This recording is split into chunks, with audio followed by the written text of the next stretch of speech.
Guy Fieri finger blasts a holiday gnome or something like that, and within 12 minutes. Welcome to SinCast, presented by Cinemasins.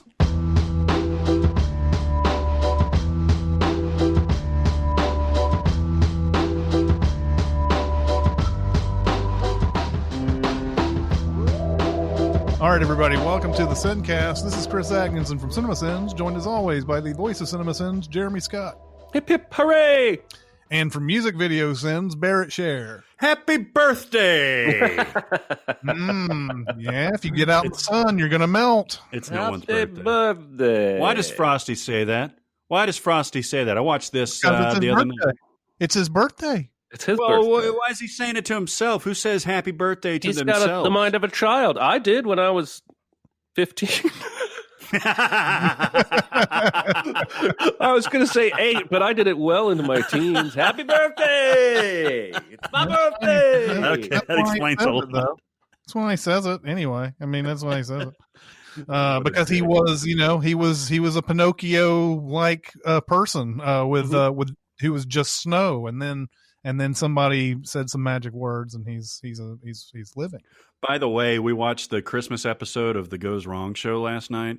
Oh yeah, that's good. That part where the snowman gets pulling into the fucking gift generator or whatever, and he has to climb down to the bottom of it. Yeah. So great. I love that show. Now I demand more. It's just like Middleditch and Schwartz. There's so little that I need some more. And you need more. What are you guys angry about? I feel like I'm taking crazy pills. I'm as mad as hell. You've never seen me very upset. Oh, man. I got to pull up my notes to remember. You got several, man. Jeremy wrote like a bullet point list of how many things to talk about. Okay, so my biggest rant is just going to make me sound horny, which I guess is probably already part of my reputation. I'm fine by that. When 25% of your movie is fucking, make it rated R and show us some fucking. Right? Yeah. I saw this movie called Equals. It's a sci-fi movie it basically stars Kristen Stewart, Nicholas Hoult, and Guy Pearce. So, hey, promising, right? Right. The premise is like they don't feel emotions. And emotions are a disease, and they have to take a cure, so they don't feel emotions. I'll tell you what, it gave me vibes of Equilibrium and The Island and Divergent. And by that I mean, it did not give me very many originality vibes. And somehow Nicholas Hoult and Kristen Stewart both start to feel around each other. And I swear to God, the middle 30 minutes of this movie is them sneaking off to fuck every night. And the movie makes no doubt. The movie's not saying they're kissing and then they hug and say goodnight, or they're only holding. The movie is saying they are fucking, but it's PG-13. And so we get to see them kiss, and they slide down the wall, and it fades to another thing. And then they're both back at work or pretending to be automatons, and then 5 minutes later they're sneaking off the back door to go kiss, and then they slide down the wall and it fades to something else. And I'm just like, if the point of the fucking movie is they're having a passionate, lurid, torrid love affair, I'm making up words, torrid, show us some of it, right? Like, why would you make that a PG-13 film? The whole point of the movie is them discovering their sexuality and their bodies and having this lust. And I watched. I mean, obviously, of course you did. Obviously, this has more to do with Kristen Stewart than it does with the actual movie. I can defend this. It does not. She's making. No, I'm totally on board with what Jeremy's saying here. There's a lot of examples of this. Yes. What's another example? I was thinking about 1984 as being very similar to this, right? Because the protagonist and his mate, they go off and have this torrid affair. But they also show nudity and everything in 1984. So. Oh, really? It's been so long since I've seen it. Yeah, I mean, I don't know if they show them like really just banging one out or anything. But That's what I remember about 1984. that's right. Where the headboard is like just bumping up against the wall and shit. But there's a lot of nudity in it though. Yeah, I know what he's saying. It happens with even when there's there's not sex, but the character is playing like a stripper or something like that. Like the big all time one that you think of in this is Sin City. Where Jessica Alba agrees to be a stripper in Sin City. Now, I agree. If you don't want to get naked, don't get naked. But also, it's so silly to watch a stripper, and Bruce Willis is pissed off that she's grown up to be a stripper when she's fully clothed. She could go to high school in that outfit, man. Exactly. So it doesn't make any sense for the movie for him. Yeah. Yeah, that's my point. And I have seen Kristen Stewart naked in plenty of films. If I needed that, I could go find that. That's not the point. The point is the movie is saying, it could be any cast. The movie is saying they are fucking. It's not like they're in love and there's daisies and it's happy. Like they're banging one out every night. And I just don't know why you make that movie. And it could very well have been the financiers or I don't know, studio. I don't know. I just don't. It felt like an R-rated movie that pulled all of its punches. Well, what's wild about this is the R-rated movies that do this. I mean, again, like Sin City, obviously, but also the Favorite, where that's highly sexual, both with the Joe Alwyn character and with the Olivia Colman character. It's implied, and actually the Rachel Weisz and Olivia Colman characters. It's implied, but it's certainly, in fact. That's very implied. Like you could argue that 25% of that movie or more is about sex because that's a method by which you can become the favorite. But yeah, that doesn't appear in that movie at all. So yeah, I get what you're saying. I got you. I'm picking up what you're saying. I hope people understand the nuance there and it doesn't just get boiled down into Jeremy's a horny turd fuckhole. Yeah. But I am that. Right. No.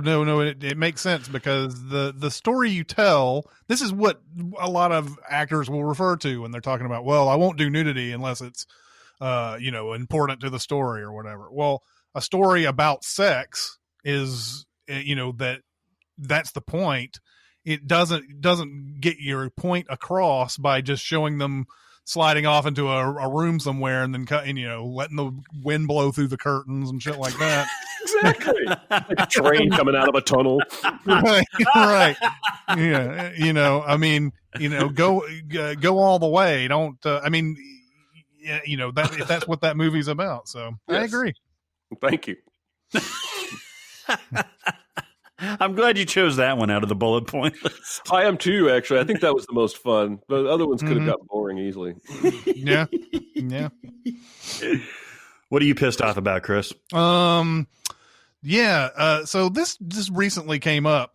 I think it's my nitpicking of this may be nothing. The reason why this happens may not be anything, may not be any real reason for it, but I find it highly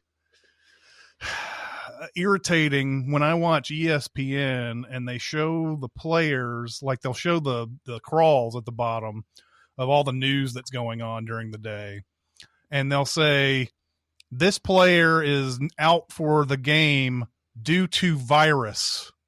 Mm-hmm. And they say virus. They don't say COVID. Mm-hmm. They say out because of virus. And whoever's in charge of those things, it happens on every single time somebody is mentioned, by the way. It doesn't matter if it's NASCAR, doesn't matter if it's whatever. Tests positive for virus is what they say. Now, the person who's writing this is doing probably the bare minimum of contempt for what COVID is, I think. So that nobody really, like, somebody like me comes out and says, what the fuck is up with that? Test positive for virus. It sounds like a stupid argument, right? It is a stupid argument, but at the same time, I'm going to call out your bullshit, ESPN. Uh-huh. This fucking test positive for if the person had AIDS, would you say test positive for virus? Yeah, no. You would not do that. You would say test positive for AIDS. You would spell out what they got. If they have the flu, you would say they have the flu. But for COVID, you're saying virus. Very, very, very like broad term for something. And I think the person in charge of that is probably not taking this shit seriously. Oh man, I'm even more conspiracy theorist than that. I think there's money at the top. About that. Yeah, I think there are so many people that are reading those scrolls without hearing the audio. I'm thinking about sports bars, but I'm also thinking about people at home like me. Like right now, I don't have my TV on ESPN, but my TV is muted and it's turned on. And if it was on ESPN, I might glance over and read the scroll, but not hear an anchor say COVID or what have you. I think I am just dumb enough to think there is a purpose, especially since you're saying it's across every sport. You're saving, if you just write COVID, you're not saving any letters at all. Nope. Virus and COVID are the same length. If you write COVID-19, you add 2 extra letters. Coronavirus is longer, I guess. But that argument that we're saving text is too thin here. So it has to be intentional. And I don't think one person controls the scrolls for 24 hours a day at ESPN. I think there are different people, which makes me think this is a rule taped to the fucking computer screen of the guy that types the office of the scroll typers that says, always call COVID virus, because I wouldn't be surprised if the NFL was like saying, please don't call it, as often as you can, call it virus instead of COVID. It's not even the NFL. What I've seen, from what I saw on the crawl, it was test positive. Like Nick Saban test positive. Oh, it was even less virus anymore. Yeah, they're not. This was before, so maybe they've somebody's told them to add virus because that's more specific than test positive. But that would always drive me crazy. Like, this guy test positive, this woman test positive. I'm like, I had the same level of annoyance as you did. I'm like, you can't finish that sentence? It takes nothing to finish that sentence. It's not like you even have to have the text bars in justified format like we have on our Sins videos. It crawls. You can write complete sentences and they crawl along. Yep. I've begun to project on those every time I see test positive for virus. I've started to make it sound sarcastic in my mind. Test positive, like putting quotes around it. Test positive for virus. That's how stupid it looks on screen when they say they test positive for a virus. Like for virus. Like I was sitting there thinking, if you were, and obviously, I mean, how many people in the world haven't heard of COVID at this point, right? There might actually be some people out there that haven't heard of it. Yeah. But like I was sitting there and thinking about the guy who's in a coma for 3 years and he wakes up and the ESPN is up while he's and it's like test positive for virus. What is that? What does it mean? It's Cillian Murphy and 28 Days Later. It's like, what the fuck? Yeah. What are you guys talking about? What is this virus? Yeah. I mean, ultimately what it comes down to is we're very specific about everything. When they get hurt, it's like, Todd Gurley, knee, can't play. Saturday. Out with a knee. Yeah, Carson Wentz, shoulder and groin and all these different places. They'll be very specific about that. It's not like Carson Wentz out, injury.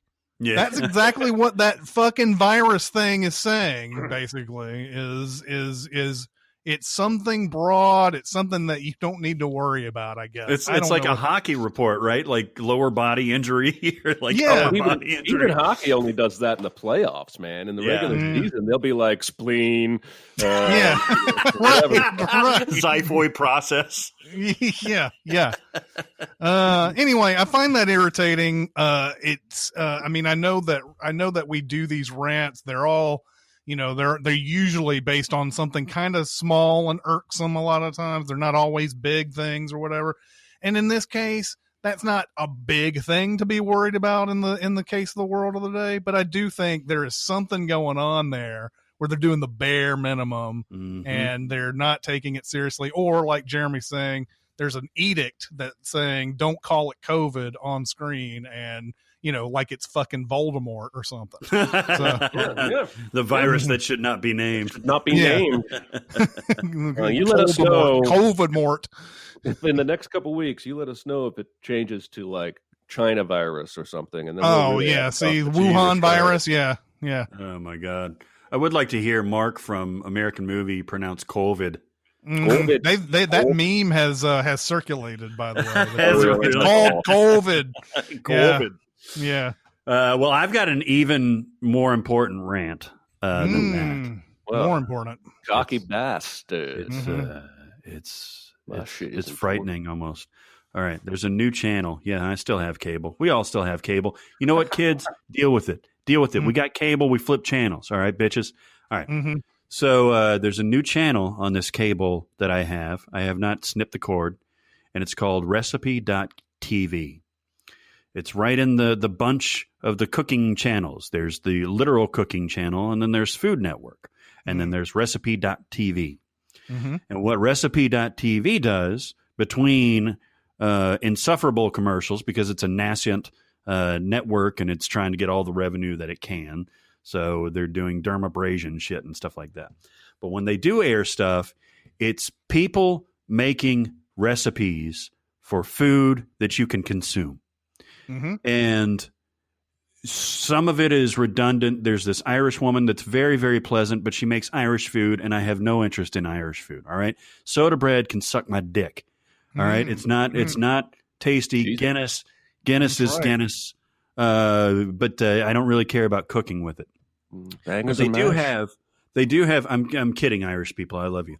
But they do have like a chef that does Parisian bistro cooking. And they have chefs from all over LA that show you how they make their fine dining things from scratch, from everything that they do every step. This is what I crave. There's a reason that Julia Child was so popular back in the day. There was a reason that Jacques, the Cajun guy, Jacques Cousteau. Emerald Lagasse? What? No, there was a Cajun cook called Jacques something. But yeah, Emerald Lagasse, Rachel Ray, even that they became so popular is that they took an empty pan, an empty cutting board, no mise en place, and they started making a meal. And then you could see the meal to its completion, and you could make that meal. What you have on Cooking Network and Food Network now is like Guy Fieri finger blasts a holiday gnome or something like that, and within 12 minutes. And it's a competition of finger blasting. I will finger blast your hat off, you stupid no. And it's always competitions. It's always time limits. It's always like we're going to show. Or I even do like the Guy Fieri goes in the kitchen and watches people make stuff, the diners and the drives and the dine-ins, because it actually shows. Even though it's quick, it shows how to make these recipes. It goes too quickly and it's too kitschy, but at least you can see how these recipes are done. And I've used some of those. But there is nary an episode on these channels where you can see, hey, here's what I've got. I've got my grill going. I've got my griddle going. I've got this going. I've got my water boiling. And here's how I make something. Much like Binging with Babish does. He takes it from the very beginning up until the very end. Shows you all the screw-ups in between and that kind of thing. But when you're watching on television, why don't we have more cooking shows? Those are popular. We don't need Michael Simon buttfucks Bobby Flay over a barbecue for $70 million for charity while he's grilling a steak. I don't need to see that. Even the steak part, I don't need to see that. I just need to see how to make food and food that I might not normally make. Don't you think that would be a popular thing? If you're interested, I'm very interested in food programming, so this appeals to me. I have a theory about this. All right. Mm-hmm. I have a theory about this. Those shows are popular. But not because people actually want to cook that shit. Which shows are popular? The shows where somebody, I'm not talking about Recipe TV, which I did flip to, by the way. I'm talking about like my wife watches a slew of Sunday cooking shows on the Food Network. These are not competition shows. These are like the Girl Meets Farm and Pioneer Woman. Yeah, freaks me out, dude.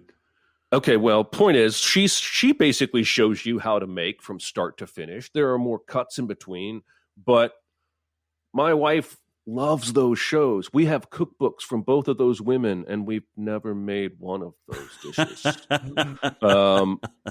And we cook a lot. So I don't know that Recipe TV will be as popular as people who aren't like you, because I think you are unique, and part of the reason why Food Network, other than Sundays, has pushed largely into this stupid ass competition.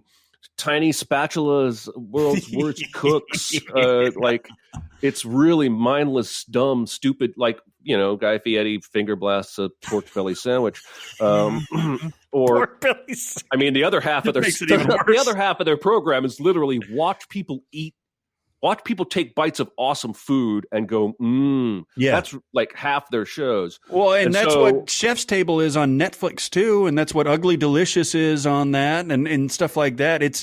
All of this food programming is moved into what you're saying. People are watching. That's what people. I don't think Recipe TV is going to do well with only recipe programming, because I think there's only so much of that, and that's almost always personality driven, not recipe driven. So you think the market is not, if Julia Child were to come out today, you don't think that she would find the audience that she found? I do, because she was a personality. Yeah. But I don't know that a network entirely devoted to start to finish recipe episodes can sustain. I don't think there's a reason that the Food Network isn't doing it anymore. I can't claim to know what it is, but people love the holiday bake off where you fucking that have shit a drive, gingerbread. or let's make a cake the size of a children's bed and make it all out of frosting. Like, I could give a rat's ass. Lay like, down in it, Timmy, and then you can eat your way out. Oh, man. Anyway, it pisses me off. I want to learn how to cook stuff, especially if it's somebody like, there was an Indian lady that would do Indian dishes from scratch, and you could see how that worked. There was a Mexican lady on Food Network that would show you how to make Mexican dishes from scratch. I need to know this so I'm not making, honey soy salmon for the next 30 years like I've been doing, like I did last night. It was delicious, by the way. Okay. Well, I also want to point out that Recipe TV is showing like several hours in a row of Catherine's Farmhouse Kitchen. So I think they may have like a content problem as well. They do. They're trying Catherine to get does not more appear talent very on there. engaging to me. No. God love her, and yet she's on this channel for the next 3 hours. So that Parisian dude is fucking awesome, though. He's going to become if this does take off, he's going to become the star. He's like he'll jump to Food Network and make more money. Probably, and but judge I think a tiny spatula competition. He's going to be on Beat Bobby fucking Flay. Here's tonight's competition. You have to make a giant pancake with a spatula the size of your toe. You have to stir the ingredients only with your genitalia. And it's weird because I like it when they do that on Top Chef, but I think Top Chef is the exception to the rule. They definitely are, because 99% of their competitions are about cooking, and when they do that stuff, it's more for fun, and almost always in that quickfire competition, not in the final elimination competition. Yeah. Anyway, good rant. All right, you ready to do some recommends and warns? Yeah! Totes Amazeballs. They're great. It won the Academy Award. Oh, for what? For best movie ever made. Fuck yeah, I got a little long list of them shits too. Bring it. Fuck yeah. All right, well, I saw Happiest Season with my wife. Okay, another case stew. Another case stew. Yes, this was not intentional. But I was curious about this movie. The trailer is good. And listen, one thing I will tell you about this movie is there's someone in this cast you want to sleep with. Oh, I'm just telling you outright, because it's Kristen Stewart, it's Mackenzie Davis, it's Dan Levy. It's the guy from the TV show Limitless, who's quite hunky. It's Aubrey Plaza. It's Alison Brie. Alison Brie's in this? Yes, it's stacked with beautiful people. Wow. Can I sleep with all of them? Sure. Yeah. Okay. I was in the tank for this movie for various reasons, including my crushes, before it arrived. And I'll be honest, it's possible that has colored my interpretation, although my wife had the same reaction I did.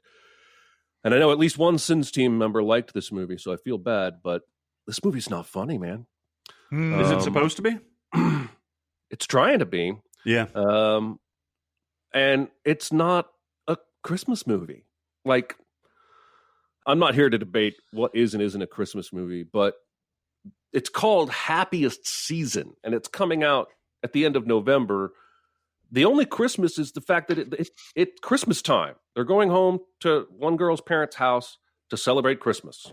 So there's a tree, and there's a Christmas party. Every single bit of this movie could have taken place in June, and it wouldn't have impacted the story one bit. Nothing about this movie is about the Christmas spirit or any of that shit. The biggest problem is the two leads, who I adore, don't have chemistry. That's wild. And so I don't know if it's, Kristen Stewart, she's a great actress, but I'm not sure traditional Christmas rom-coms, straight or gay, are her bag, man, because she still has that kind of how do you put your finger on it? Aloofness? Yes. And then she's great at aloofness. Yeah. It plays great in Charlie's Angels, but it doesn't play quite as well here. And so I was completely underwhelmed. I don't think it's bad, and I think this movie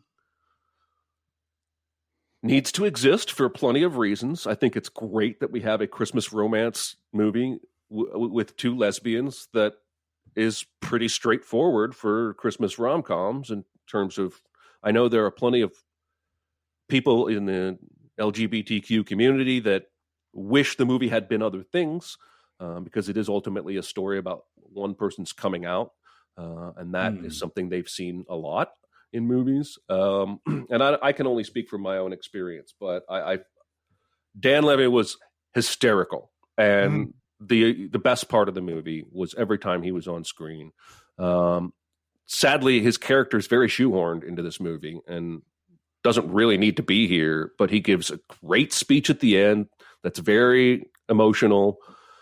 He's the best thing about the movie. If the rest of the movie had been up to his level in humor or commitment, I think it would have been a home run. I'm glad the movie exists, and I hope that you guys who watch it enjoy it more than I did. But it was kind of a letdown for me. So that's a Wreck of Warren, mostly on the Warren side, but it's pretty and it has Christmas music in it, and that may be your bag. This is Mackenzie Davis that hasn't come out to her family, right? And they go over That's to correct. They're going home for Christmas, and on the way home, she informs Kristen Stewart that she has not come out to her parents yet. And there are several more layers of surprises along those lines. It's very standard. It's very standard beats. So you're not going to be surprised by almost anything in this movie. The dad is running for mayor, and that's part of why they're trying to keep the secret from coming out and not spoiling his chances. It reminded me of Black Sheep in that regard.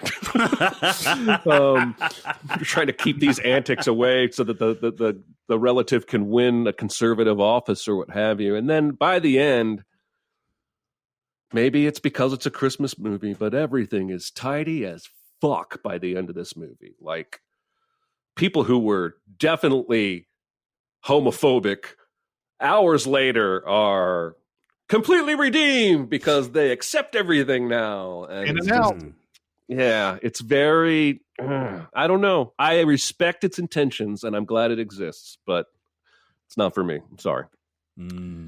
To briefly touch on that Christmas movie argument, I know that we didn't want to get into that, but like, a lot of I think the issue comes from when you were growing up and you heard that a movie was coming out and it was a Christmas movie. It had Christmas themes. It had something about, people opening presents, or there was some sort of Christmas miracle. It's, these type of things that are happening in the movie. So whenever you said Christmas movie, it was shorthand for movies like that. Santa Claus, Miracle on 34th Street, It's a Wonderful Life, all these movies. So it's become a modern day phenomenon to see that if there is Christmas in the movie, to say, haha, look at what I discovered, guys. This movie is Christmas movie too, because it's also got Christmas in it, and it was set in Christmas and everything. And it completely detracts from what that original meaning of what a Christmas movie was. Now, I'm sure that now that we're entering this phase of life and everything, the Christmas movie is going to be redefined for a lot of people. And Enemy of the State is a Christmas movie. And, I don't hear a lot of people. Iron Man 3, exactly. Any Shane Black. Yeah, I was about to say anything Shane Black is a Christmas movie almost. So yeah, I mean, that's where it comes from, is like, I think that people who are like, haha, look at this, how clever this is, are forgetting that the original sort of connotations of that was, you say Christmas movie and I conjure up images of Christmas being the main theme of the movie. Yes, magic, the spirit of giving, and Santa, even Elf has like Christmas spirit magic at the end, and yeah, I'm not here for it. I guess it's just a fun game. For me, it's exactly the same as is a hot dog a sandwich. It's just we are fucking wasting our time. We are just spinning our wheels for no reason. Yeah, it's another thing to sort of create discussion and isn't that fun? Isn't this fun talking about this? How Die Hard's a Christmas movie? Not really, but not really. Not for me. But you know. Guess you got a bunch of people's juices flowing about it, whether they say yes or no about it. But that's right. All right, everybody, it is time to talk about Mubi once again. Mubi! There's all sorts of cool shit on there again. And I know that both Barrett and I saw the 11-minute short from Yorgos Lanthimos. I was about to do the Tatum Channing with there. See, it can't be accidental. That's right. There's an 11-minute movie from Yorgos Lanthimos on there called Nimic on there, and it's your typical weird Lanthimos type of thing. It's really cool. Yeah, what'd you think? You dug it? I dug it because it's that 11-minute, like, we don't have to explain anything kind of weirdness. You know what I mean? Like it doesn't have to make sense. It just has to mess with your mind. And it stars Matt Dillon as this guy who's like a family man, and he's waking up and he's doing all the normal family stuff, making breakfast and everything. And he goes to work and all that. And then he gets on the subway. And he asked this woman the time. He's like, "Do you have the time?" And she does. She stares at him. And then like 5 seconds later, she goes, "Do you have the time?" And we don't know if Matt Dillon is really weirded out about it, actually, because he's just kind of like, just stares at her. And then she starts following him. And it's crazy, man. Like, what is she following him about? And then it really gets weird after that. It does. And it actually reminds me a lot of Dogtooth, his first big feature. There's a lot that's not explained, but there's a lot of Matt Dillon. Rarely, I think, there's a few times where he gets to stretch his legs, his range with acting. And I think he does here. He's a cellist in an orchestra, well, actually in an ensemble. And it's interesting because it's hard to mimic the, so to speak, to mimic the vibrato of a stringed instrument. And the way he plays the cello, if you've seen enough classical music, there's a way that they create that vibrato, that kind of shakiness on on cello and violin and viola and stuff like that he does very, very well. It's very different from guitar, very different from, even banjo, mandolin, that kind of thing. And the music is spectacular in this, but the story itself is insular and fascinating. I found this really, really fun, but again, he is my kind of happy spot. Yeah. Well, let's tell people who, and by people I mean Jeremy, let's remind them what this guy has directed. It's Lobster Guy, right? Yeah, the Lobster. Yes, Lobster Guy. Killing of a Sacred Deer. The Favorite is your. The Favorite is the one that I've seen Mm-hmm. and did not like that much. I'm sure this is better. He's got a very unique style, very deadpan. Lobster in particular is very deadpan. I really need to watch that one. That one, I think, from everything I've heard, I think I would dig that one. Oh, it's so much fun. It is so much fun just to dig into that and what it means and all that. But I'm stuff. liking this. I'm liking this 11-minute idea of going to the weird place because I could do that. Yeah, I think, it was a I need to movie dig on exclusive too. Oh, that's awesome. And it's one of those things yeah. where that's one of the cool things about movie is like, the selection of the day a lot of times will be one of these 11 to 20 minute short films. And, you get that out of the way in the day and everything. And they're usually pretty good, usually interesting. And this one certainly is. And you have that kind of director behind it and everything. You mentioned the library as well. I went to the library because I had missed on its month-long run, The Hills Have Eyes, the original Wes Craven, original Wes Craven horror movie, and I'd never seen it before, and I just really dig on these old 70s horror movies. There's something about it. There's something where it seems like they're kind of like.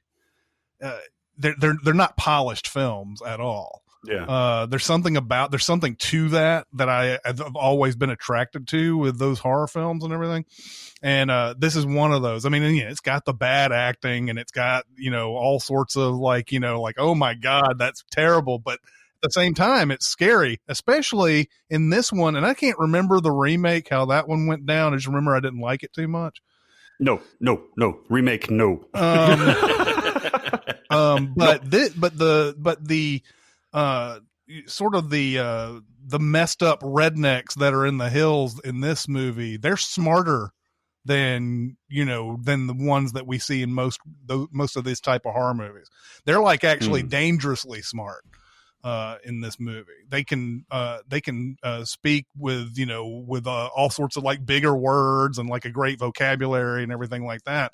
But they're just monsters. And that's what makes them scary to me. They're not just, they're not just out to just, we're killing because we're monsters, but they're just this way. It's just, I don't know. There's something about that.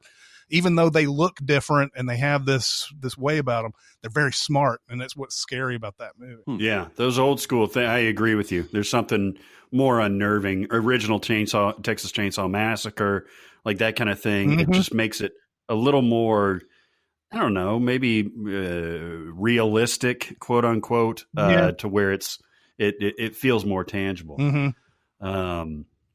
Let me just real quick. Let me tell you about. You mentioned the movie of the day. Movie goes through and has 30 movies on its front-facing page. A new one comes out every day, and today's, as we record this on December 2nd, is called Faith. It's an Italian film about a kung fu master that recruits a bunch of people to join his religious sect. They are both self-identified as Shaolin monks and Catholic followers. So it's a weird disparity. It's filmed beautifully. The performances are great. You could argue whether or not this is a cult. In definition only, probably would be considered of it. They have a head of the sect called the Master, and he is very, very interested. He founded this sect to fight demons with martial arts, and so they train, and then at night they do religious prayer time and stuff like that. And the filming is beautiful. It's all in black and white. This was a journey for me, and I want to take you through my journey. The director is Valentina Pedanici, who's an up-and-comer, really, in Italy and starting in the film circuit. It shows it's males and females. It shows them intimate. It shows them, getting ready for training. It shows the abuse, the emotional abuse that this guy, the master, inflicts upon them, presumably to get them to train harder, because they're out there. They really think they're called the Warriors of Light, and they think that they're preparing for battle. He's in a closed off castle, right? So here's my journey for it. Watch the movie. Movie's spectacular. Performances are great. Then I find out, didn't know anything about this. Then I found out it's a documentary. This woman assimilated herself into this sect to where they gave her carte blanche and was filming all of this. She had talked to somebody who had excommunicated themselves about 4 years earlier, but she spent 3 months in here getting this footage. It's a docu-fucking-mentary, and that will blow your mind. I wish I didn't even tell you that before you watch that, because it looks so much like it's all very much like The Vow or the other NXIVM documentary, where they get so much footage that you're like, this has to be staged, right? But this is spectacular. The last thing about this is that I really wanted to see what Pedanici did for the rest of her career. Pedicini, I should say. She died at 42 about a week and a half ago. Really? Yes, from liver cancer. So this has been like a whole journey. The film is spectacular.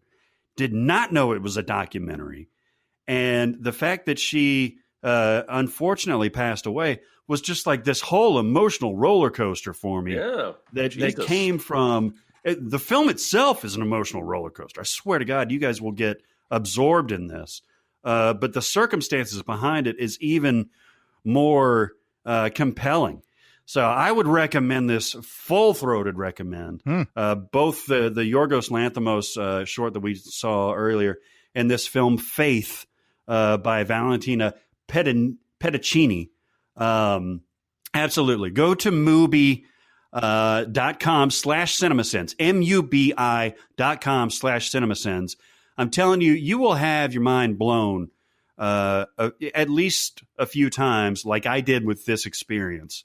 I had my mind blown from that short, but I was kind of expecting to have my mind blown. And the Faith documentary is going to absolutely blow your mind. Mubi.com/cinemasins. You get for this, you go to that URL, you get 30 days free to explore your cinematic proclivities. And that's going to be 30 days free. You can watch a ton of movies on Mubi. Go to mubi.com/cinemasins, and you can thank us later. You can give us big air hugs over the internets, and we will accept them. I was watching Apple TV, and I'd seen some trailers for Ted Lasso, and the trailers did not make me want to go watch it at all. I thought it looked like it was just trying to be a dumb comedy. A lot of pratfalls, a lot of little things like that in it. And so I wasn't interested. But then suddenly I started seeing people on Twitter like going, hey, this show is great. And it started to build up some steam. And I was like, okay, maybe I'll give it a shot then. Jason Sudeikis plays Ted Lasso, who is a coach. He's like a Division II college football coach who has been asked by this, Premier League English soccer football league to coach their team. And their team is like a middling team. They're in danger of relegation and all that type of thing. But they're, they've got like They've got an aging star on the team that's not nearly as good as he once was. They have one guy who is on loan from another team who's awesome, but he's an asshole. And then a variety of other, like, these guys are pretty good, whatever. But he comes in and he's hired because the owner of the team is a new owner. It's the former wife of a guy who was like well known in the UK for being a philanderer and everything. And they've just gotten a big divorce, and she got the team out of it. And she wants to, kind of like in Major League, she wants to ruin this team because this is her husband's baby, essentially. And her husband, by the way, is played by Anthony Head, the guy from Buffy the Vampire Slayer. Interesting. Oh, yeah. I like that guy. Yeah. And she, I can't remember her name right now. She was maybe best known to a lot of people as the woman who keeps saying shame behind Lena Headey in Game of Thrones. Wow. Oh, wow. She did a lot of that, fucked up stuff in Game of Thrones, torturing Lena Headey throughout that whole run there. But she hires him, and he has no idea, of course, about anything soccer at all. He comes in with this positive attitude and this, this whole let's go get him and everything. And he's got an assistant. His assistant is hilarious. The assistant seems to know even more than he does about everything. He's like really researched a lot of stuff. But they know that there's not much chance of success. They don't measure success by wins and losses and all that stuff and whatever. And that sounds really hokey, but, this series is so weirdly positive in a great way, where it's not to the point where you're like, oh my God, that's just too nice. That's just too sickeningly nice, and things like that. Jason Sudeikis plays Ted Lasso with this positive, upbeat attitude, and he's always positive, but yeah, you can still see some little bits of like sadness and maybe some anger and whatever popping up as people keep on telling him that, of course he's a coach that's not going to win very many games. So as soon as he goes out there and loses his first game, everybody's calling him a wanker, and everybody's calling him a wanker. Like everybody's, just keeps on calling him that all the way through. He goes to the bar and people are like, hey, wanker. And it becomes his name almost, so he's looking for these little positives that, throughout this. He knows it's a long shot, but he also is trying to make everything good. Every episode is just, I don't know, it's just charming as hell, man. I would highly recommend this show if you've got Apple TV and it's sort of find out for yourself what I mean. It's very funny. Very funny, well written. Sudeikis is so good in this that I was watching Horrible Bosses and I was like, forgot that it was the same guy. Oh, wow. Wow. That's how good he is in Ted Lasso. I mean, it's obvious it's Jason Sudeikis, right? Like, it's not like, he's not a completely different person or anything. But when you watch him in Horrible Bosses, you're like, that's the same guy that's playing Ted Lasso? No, like, this doesn't make any sense. Before. He's got his thing. He's the smarmy asshole. Mm-hmm, and even if he's the protagonist, like in one of my guilty pleasures is the We're the Millers. With him and Jennifer Aniston, where do you guys like that movie? It's kind of fun, right? It's fun. But he's always playing some sort of smarmy asshole, and you love him, you love to hate him, but he's just funny like that. But yeah, I haven't heard one negative thing about this show, and it's a 180 for his type, I guess, right? Mm-hmm. It totally is. There's not one moment where he gets into that whole thing that we know him for and all the other movies and everything. Maybe hints of it here and there, but nothing to the point that it overtakes the character. He's got his own thing too. Also in the show, he's left his wife and his kid to come out here to do this, but we find out that they're kind of on the rocks, and they don't know if they're going to be able to get back together and everything like that. And he has to do the mature thing, but he also has to, I think he wants to be this always positive person. So whenever it shows him that he's in a worse state, you're like, oh no, like this could really be a big moment. But yeah, Ted Lasso, really, really, really good. And I would say if you have Apple TV, go for it. Awesome. I think it's 10 episodes right now. Nice. All right. So, all right. Very good. Thanks, man. I have to pull the trigger on that. Mm-hmm. I'm going to get back to Christmas. Let's do it. Season. Mm-hmm. And this is a movie that we've talked about before, but I don't think we've gone into any depth into it. And it's the first time I have seen this movie all the way through. Office Christmas Party.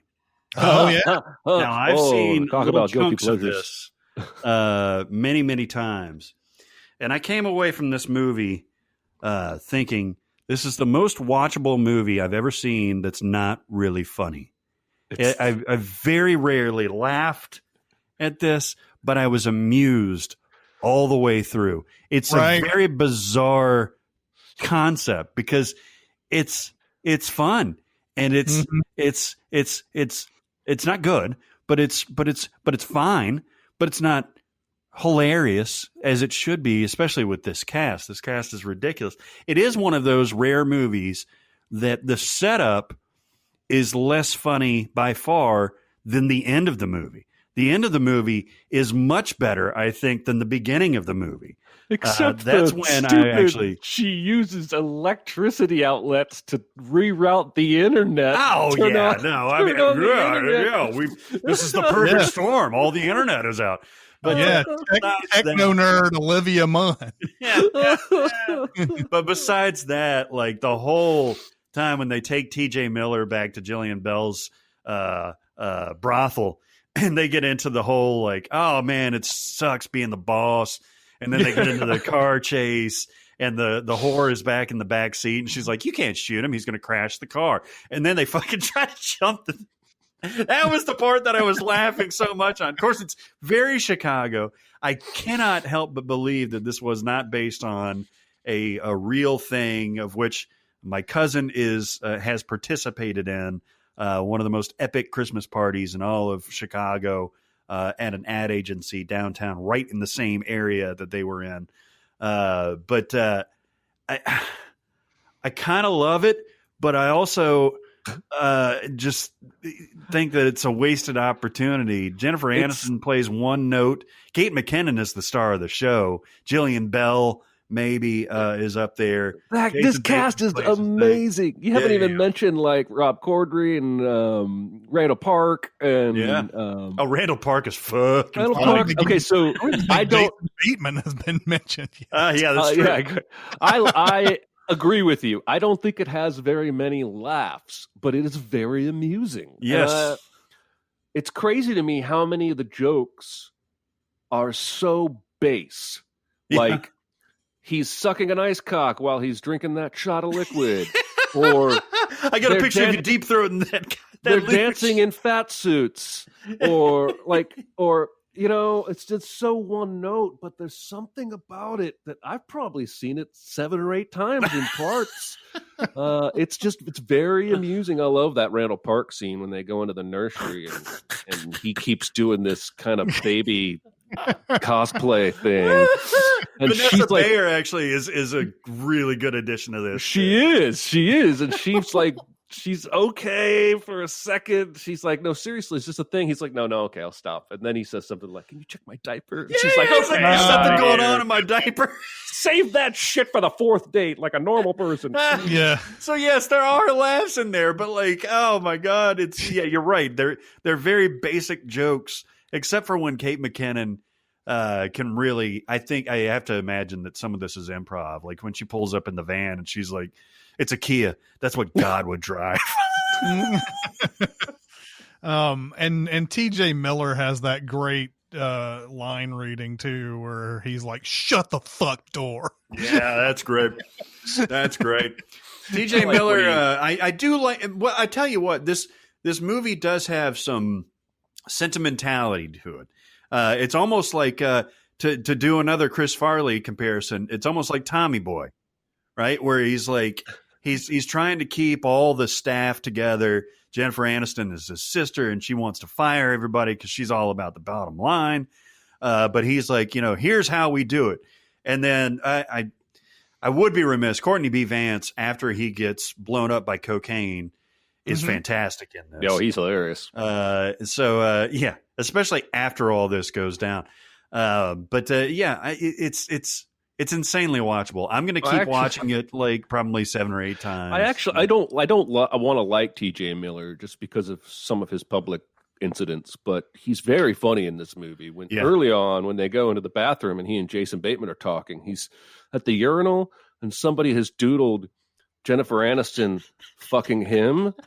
And that's his sister, and he goes, incest and rape? That's dark. And then he just goes about peeing like it's no big deal. And then he's got the great follow-up when they're going into the store where he's like, oh, I'll show them. They've got a picture of her fucking me. I'm going to fuck her. Maybe this movie is funnier than I gave it credit for. Bateman has a lot of good one-liners in this movie, because T.J. Miller spouts out some statistic in a meeting, and he's like, not sure where you came up with that number, but just very Jason Bateman. We've talked way too much about this movie, but I do love it. I get the sense that Jason Bateman is underrated and will perpetually be underrated, because he's never going to be one of those comic stars that we know that just go completely bananas and everything. He's not going to be a Will Ferrell or a Jim Carrey or anybody like that. But I was talking about, watching Horrible Bosses, there's a couple of line readings in that I love. There's nobody else that could do it like Jason Bateman. There's the one where they say that, they've gone to the station, and Wendell Pierce is like, you were speeding 60 miles an hour through a 25 mile an hour zone. And he's like, I was drag racing. I'm a drag racer. And Ron White's like, you were doing it in a Prius. And there's this pause, and he looks up and he's like, I don't win a lot. And I feel like there's so many actors who would say that line in a different way, where they would be a little bit too protesty about it. They would be like, I don't win a lot. That would be the line reading most comic actors would do. I don't win a lot. Yeah. It's just hilarious to me. All right, everybody, it's time to talk about BetterHelp. Hey, I just had a therapy session. Nice. I've been back on my weekly jam with my therapist, and I tell you what, I feel like I've gotten my head right to the point where I'm looking more inward and outward. I don't want to take you all on my journey. It doesn't have really anything to do. But what we're working on right now is balance. There's different domains. Jeremy, I don't know if you've touched on this, but there's a certain balance or imbalance that I've never even thought about. And this is maybe my favorite part of this counseling service from BetterHelp, is that you get the right counselor / therapist, and they're going to bring up things that you didn't even think about. Things that sometimes you think are second nature. They're like, oh yeah, I know that. I've got that handled, that kind of thing. And then they'll say, well, one of the simple questions, like, who are you? I'm like, oh, really? You're gonna pull that? And they're like, who are you? What are your core values? That kind of thing. And you're like, I've already taken care of that. I'm an old man at this point. I'm an old man. Mm-hmm. I steal things. I don't remember what I put in my pockets at Brentano's. Mm-hmm. But the fundamental questions that we kind of gloss over are very important to re-examine, no matter what age you are, no matter what time you are in your life. And you have to look at your balance of physical, mental, emotional, spiritual, familial, that kind of thing, and take stock of it. And without counseling specifically for me from BetterHelp, I would not have thought about that. I would have just compartmentalized that stuff and just said, what am I doing today? I'm writing this. I'm reviewing this. I'm doing that. I'm making dinner. I'm going to bed, that kind of thing. if you dig deeper, you're going to find more satisfaction as the therapeutic process goes forward. And Jeremy, have you experienced that kind of thing?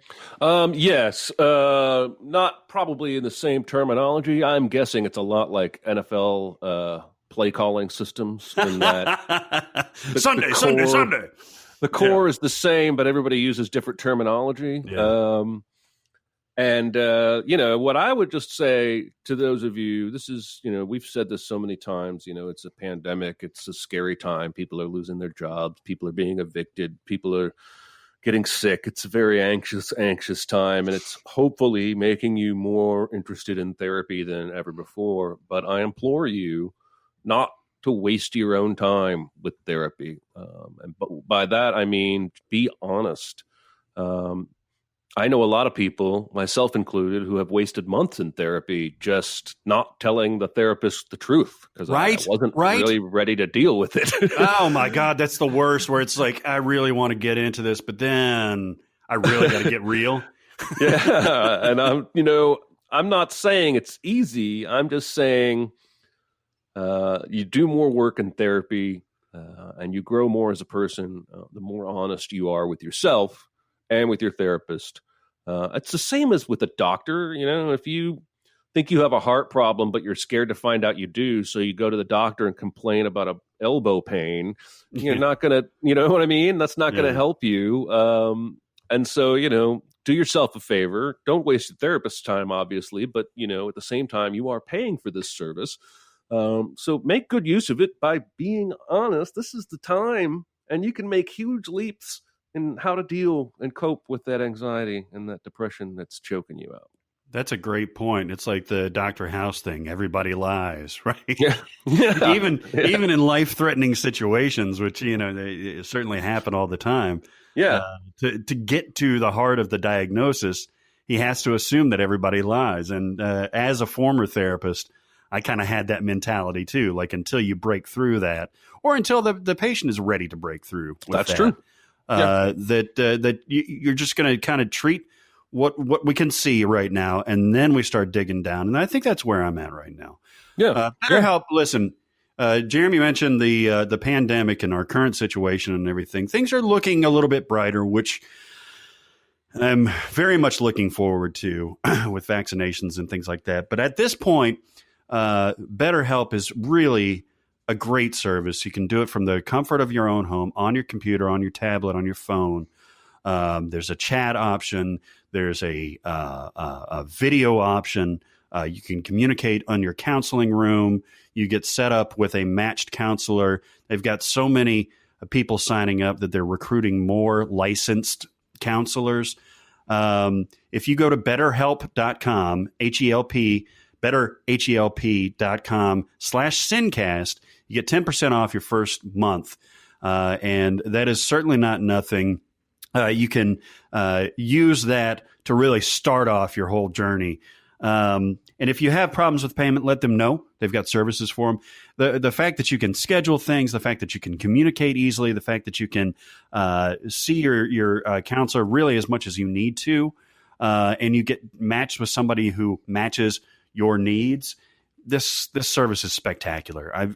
You've heard us talk about it before, but we're going to keep on talking about it, because if you've waited this long to say, like, maybe I should do this, do it now. BetterHelp.com/SinCast. Go ahead with your bad self. Oh, is it my turn again? It is. All right. So I'm going to go with a documentary I saw on HBO called Transhood. Okay.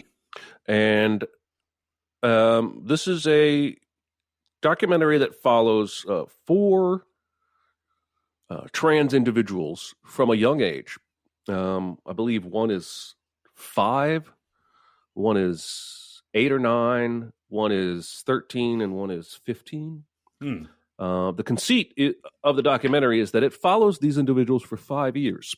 So you get to see them grow and change as individuals through a 5-year journey. And so the oldest one, I'm going to forget the names and mess it up, and I'm sure I'm going to mess up the pronouns.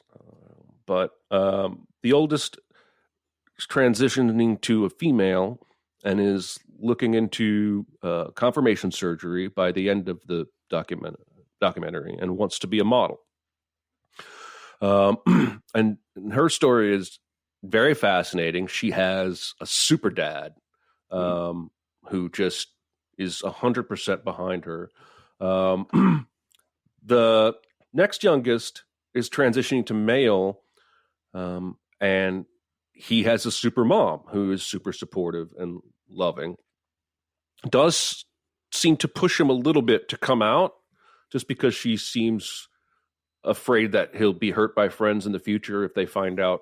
Like by the end of the documentary, he's looking at college, and she's saying you should maybe tell your roommates. The next youngest one before that is transitioning to female, and becomes somewhat of a celebrity, even though she's like 9 years old. She ends up on the cover of National Geographic, going to conventions, writes a book. Wow. And what's interesting about her journey is by the end, she's done. She wants none of it. And she's already famous in the trans community. Like even the day the National Geographic photographer shows up to take her picture for the cover, she doesn't want to do it. And she even tells the camera by the end, it's heartbreaking, but she says, I don't want to be known for being trans. I want to be known for being me. I want to be known for being fun. The next youngest below her is transitioning to female, but by the end of the documentary has changed his mind and decided he's a boy. And the parents have divorced because the dad wanted to keep supporting the trans stuff, and the mom, by the end of the documentary, says it's a mental illness. And that's when something I hate in documentaries happens, and the director speaks off camera and inserts herself into the film to say that's a pretty big change from how you felt 5 years ago, which I don't really even feel was necessary to lead her to that. The audience can get that. So ultimately, here's what I'm going to say. It's a wreck of Warren because I think it's a topic that we all need to learn more about. And that was what I was drawn to in watching it. But there's not a lot of new ground covered here in terms of, a lot of doctor's visits about gender confirmation surgery with concerned parents. And I've seen that in a few documentaries and shows, which is not to say it's not, we need more representation for this kind of thing. But it's just not a very well-made documentary. I think it's an interesting topic, and I think the subject it shows were interesting. And I especially think it's interesting to note like how young a couple of these people decided I'm not my birth gender, I'm the opposite gender. And I don't have kids. I don't know what I would do in that situation, especially if they were 5 years old. I think that's the most complicated one, is that the dad was like, I'm just trying to love my kid and do whatever they need. And, if it's, to be trans or to not be trans anymore, I want to be whatever they need me to be. But it still seems like such a hard journey because they had 2 other kids who were not trans, who were at times feeling neglected. Fascinating topic. Ultimately, not a very well-made documentary in my view. So it's a wreck of Warren. If it interests you from what I've said, I think you'll get something out of it.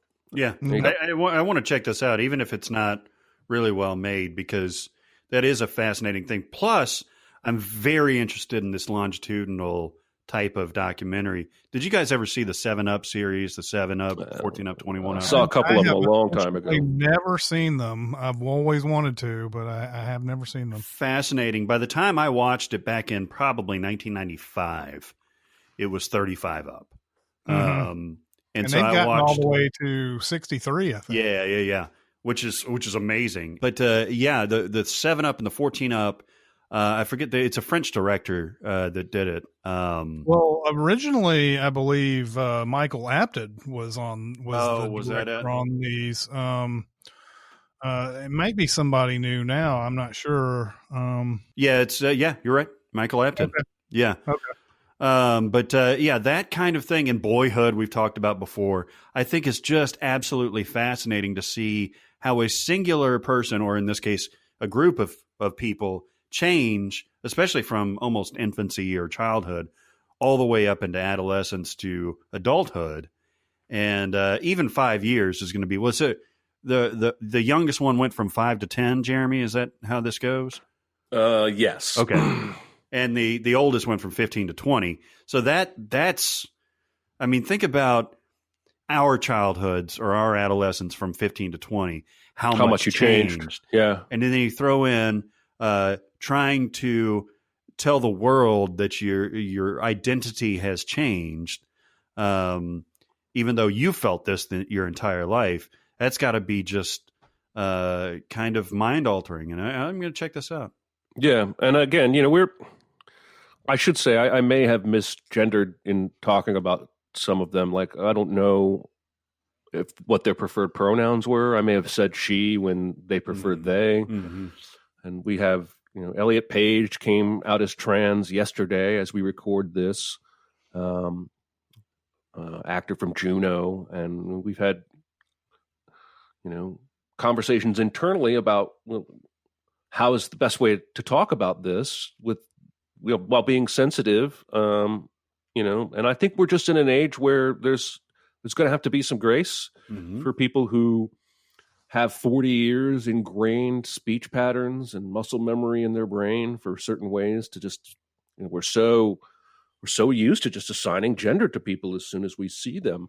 And that's changing, and that's going to change, and we want to change with it. So anyone that is familiar with this documentary or is trans or sensitive to pronouns, if I did misgender anybody or speak flippantly there, I do apologize. It's something that I want to be good at and get better at. So I go along with the Patton Oswalt thing where he had a bit, I don't know how many years ago he did this, but he's like, who's the asshole in this situation? So like the first person was like trying to say the right thing and trying, but he wasn't getting the right, the right words and right verbiage out and everything. He was just, I don't know. I think it's okay. I just, blah, blah, blah, saying that kind of thing. And then the other person knew all the terms, but was saying a bunch of stuff that was just like absolutely just crushingly wrong at the same time while he was saying the proper terms. And he's like, which one's the asshole in this situation, right? Like the person who's saying this stuff but not being very sensitive about it, to me. So yeah, I think for a lot of us it's going to be a learning experience. You have to kind of figure out, what people prefer, and I think that's sort of the bind we're in, I think, a lot of times. So I think from what I could hear, you seem to say everything right there, but yeah, you're right. They could have preferred a different pronoun there. I do like, and Jeremy, I'll cut this if you want me to, because it's internal, but when we were discussing this, you mentioned that, our kids or our kids would eventually accept this as just, a normal nomenclature where the speech patterns of they, them, he, she, that kind of thing will become normalized for trans people. And I think that's very, very important. And I'm glad you said that, because something like, to take it back to pop culture, Euphoria, which is very, very casual about Hunter, I forget her last name. Hunter Schafer.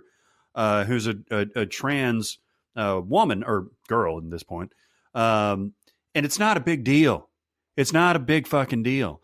She does things sexually that are probably not good for her, but then she also has this relationship with Zendaya.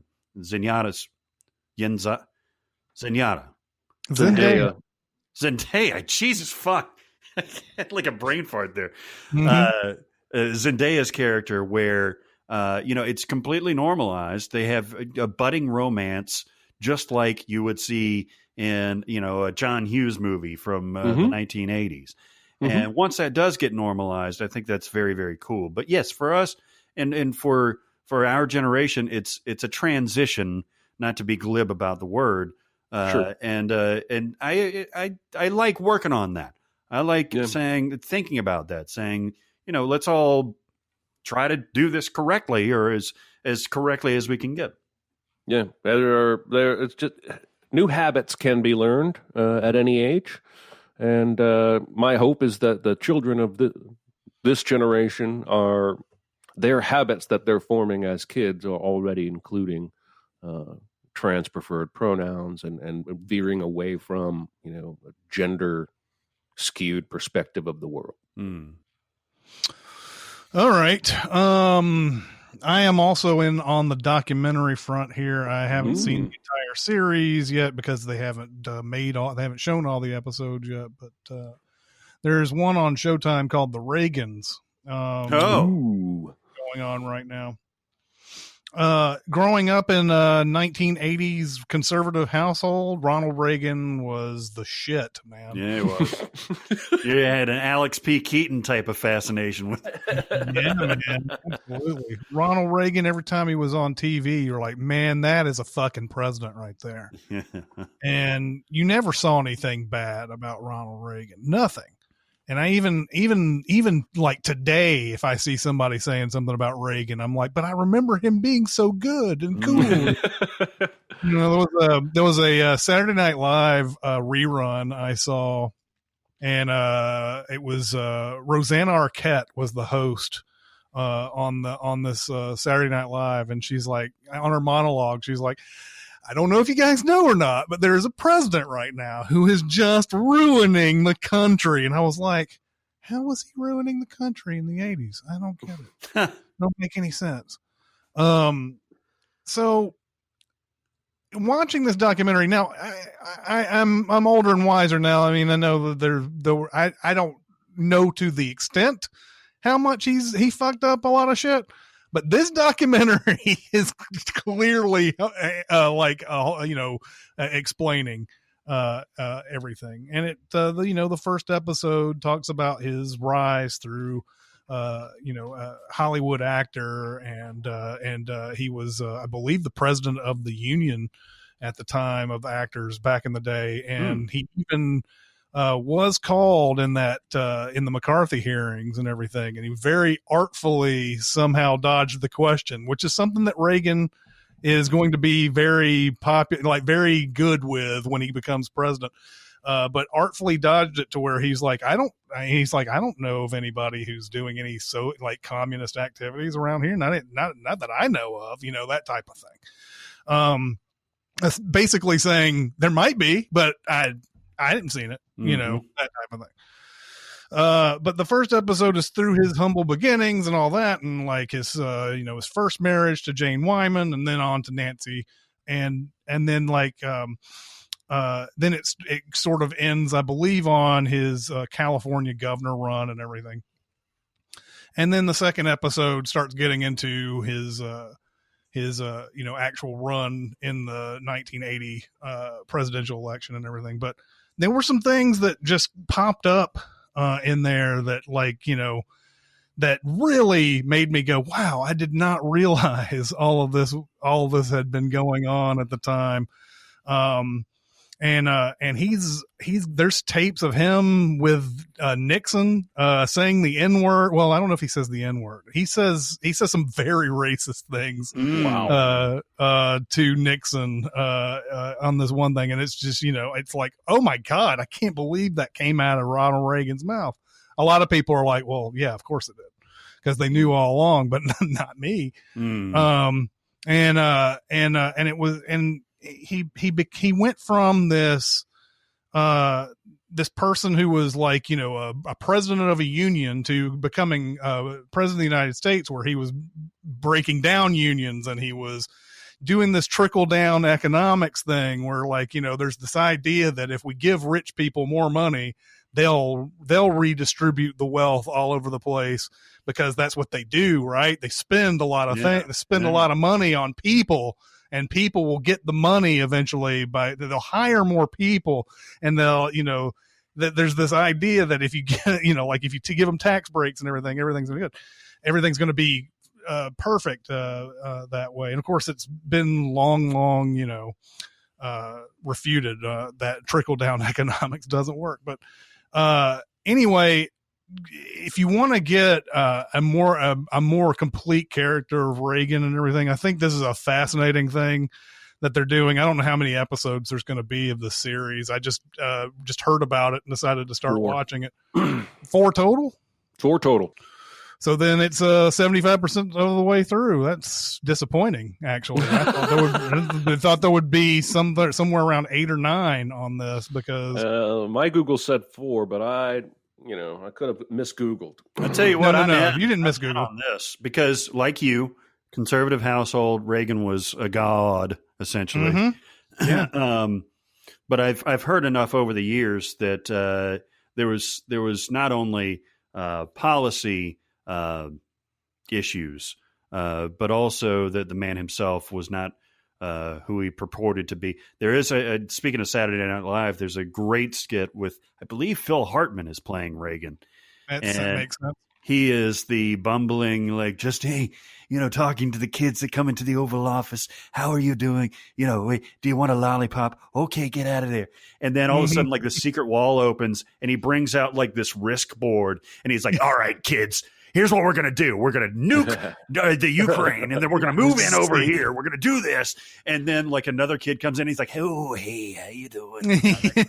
Right. Go see Nancy. And then he goes back and he's like this brilliant strategist. But, yeah, he is I think because it was a time that before the internet, obviously, and before people were so hypercritical and so polarized that people lionized him. If there were another Mount Rushmore, I feel like Reagan would be on there without much controversy. Mm-hmm. I think people would say, he was good enough for the entire country. He got 2 terms, that kind of thing. Mount Rushmore would never happen today. I agree. We would never be able to agree on anyone. I agree, but I think he would be a shoo-in from the recent presidents, one of the only shoo-ins. Well, he was just. I was just going to say he was just a great orator. The great communicator was his thing, right? We've always had, presidents here and there that were great speakers. JFK was a great speaker. Reagan was a great speaker. Bill Clinton was an amazing speaker. Obama, yeah. Barack Obama's a great speaker. But Donald Trump covers up a multitude of sins, man. When you can be that good of a public speaker, you can win people's hearts, man. And that's what got him through, was not necessarily his policies. But I think if you polled Twitter today about Reagan, Twitter specifically, it would be like, God, there would be a lot of vitriol. A lot of people that just call him and George Bush war criminals casually, like they know more than I do. And I realized we went to war, and wow, I'm veering off the rails. I realized we went to war in the Middle East on flimsy evidence after 9/11. But I don't know. Do we just call former presidents war criminals then? Because every single one of them bombed somebody, right? Yeah. Mm-hmm. Sorry. It's that line in The Godfather where Kay is like, senators and presidents don't have people killed. And Michael's like, no, who's being naive, Kay? No, that's one thing that they show is like some of the absolute ridiculous things that they did, where they would have one of the things in the 3rd episode that was just like, God, I didn't realize this was happening.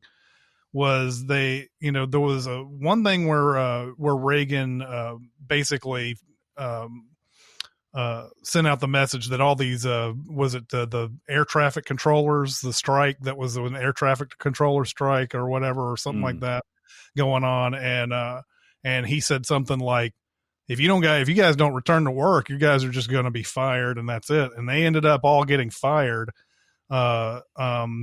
because it showed that he had this strength or whatever. And they even got his old Secretary of State, Jim Baker, who I didn't know was still alive. Yeah. Wow. And he's like, he just fired those guys. Man, that was great, is what he says. Wow. And he, like, Jim Baker is still in love with Ronald Reagan. I mean, there's no doubt about it. But like there was a point where his message about like homelessness was that people wanted to be homeless and that they didn't want to do things. They were all lazy and all this type of thing. And so homelessness skyrocketed and everything. And then there would be stuff like where there was the economy was bad, and they decided to give everybody a tax break, but the government was about to run out of money basically. Yeah. But then Nancy Reagan goes in and like refurbishes the White House and the second and third floors. After all this other stuff, like the whole thing with the, people are hurting and everything, they show like a dinner that they had for Mubarak where there's like, she ordered all this china, this new china and everything for that dinner. That shit. Right. So like, there's a lot of that type of stuff going on where you're like, oh yeah, I mean, it was pretty obvious now that you think about it, but at the time you're like, oh, isn't that nice? Like, I mean, of course I wasn't really old enough to know like who Reagan really was. Over policy. No. Anytime you just saw him, you're like, that's a great president. We're living in a great. If you watch the movies back in the 80s, man, like there were so many things about how people are so wealthy and so, everything, their lives are so great and everything. Like that's what a lot of these 80s movies were about. It seemed like, everybody's doing cocaine. Yeah. What a great time we live in. So anyway. The Reagans is a good thing going on, and I guess it's only got 4 episodes, so one more to go for me. I'm gonna watch that shit. Well, I'll tell you what, I did finish a series, and this is a redux. It's a reprise. It's a retread. I mentioned HBO's The Undoing episodes ago. Mm-hmm. That shit just finished up. It just finished up as we record this last Sunday. So I mentioned that I called it a what before because I didn't know what direction it was going at that point. Excuse me. At that point, I think it was the 3rd, 4th episode or so. And I was like, "Ooh, this is intriguing. Rich people getting charged with murder, and then the wife, and then the kid, and then the Donald Sutherland." And then the Lily Robb, and then now we're starting into the legal stuff. And saw the last episode, and this series pissed me off so fucking much. Oh no! I just want to urinate on this series, right? But it's not a full warn because everything leading up to that was pretty and well shot, and Nicole Kidman has coats, and she's beautiful, and Donald Sutherland gives a great performance. Hugh Grant gives a great performance. The kid, who's British, everybody's weird accents everywhere. Everybody's British but playing American, or Australian playing American and trying to do American accents. Suddenly they forgot how to do an American accent, except for Hugh Grant, who's still British as fuck. But this last episode wrapped up the mystery in a way that I did not appreciate. What it proved to me at the end of this is that this series had no idea what it wanted to be. It at times it was a legal courtroom drama. At times it was a whodunit. At times it was a fantasy type of thing. At times it was an investigation. At times it was a love story and a power struggle and rich versus poor and stuff like that. And none of that shit got resolved. None of it got resolved. And I've never seen something so unsatisfying, maybe since Lost, the finale of Lost. Was I so unsatisfied with the ending of a series that almost invalidated the entirety of the previous episodes. I'm never going to watch this again. This is not going to be a Watchmen thing or anything where I go back to it and say like, oh, I want to dig into that. No, there's nothing to be said here. And what really pisses me off is that you read articles about this and Hugh Grant's like, yeah, that was my jam. I nailed that shit. I totally played that character exactly how I wanted to play. And Nicole Kidman's on there saying like, yeah, this series really dives into the psyche of the human mind and this thing. And like it really explores these themes and stuff like that. And fuck that, man. No, it didn't. No, it didn't. David E. Kelly's out there saying like, oh, this is important stuff. It didn't. No, it said nothing. It said nothing, and it pissed me off. And if you've started watching it, just abandon ship, jump off the ship, and run to the hills because it stinks. It's pretty to look at, but it stinks. It's what are you gonna expect though from the actors who make a show like this, right? I mean, they're never going to say that they didn't nail it or they didn't, Well, that was a real piece of shit. Yeah, I mean, they will, but it'll be like 15 years later or whatever. Yeah. Looking at the IMDb scores for all the episodes, it is the last one is the lowest rated one of that bunch. So I think a lot of people are probably feeling the same way you are. You know what it reminds me of? It's another HBO series, The Night Of. Felt like that for me. Where it had this intriguing mystery and everything. And then, like, as it got further into the series, I was like, this is fucking ridiculous. It became about vagina drugs. It did become about vagina drugs. Mm-hmm. It really did. Yeah, we're not joking. Oh, no, I never no saw joke it. there. Vagina. You put them up there? Yeah. You put them up there. Mm-hmm. So it's been canceled. If that's any consolation to you, they're not going to. They were originally planning to make this like a recurring series. They've canceled it. The Undoing. I don't even know how you do that. I mean, the finale was the highest watched HBO show since the finale of Big Little Lies, which was huge. So people were all over this shit. Yeah. Well, you ever gotten a hand job or a blow job or had sex, and you're like, man, I'm really about to like spray like a fire hose all over this place. And then like it goes bink, bink, like a couple of drops. That's what this show is. That's never happened to me. Yeah. You must have started thinking about baseball or some shit around the time that you were about to explode. It's going to happen. And then you're like, oh, Mark McGuire.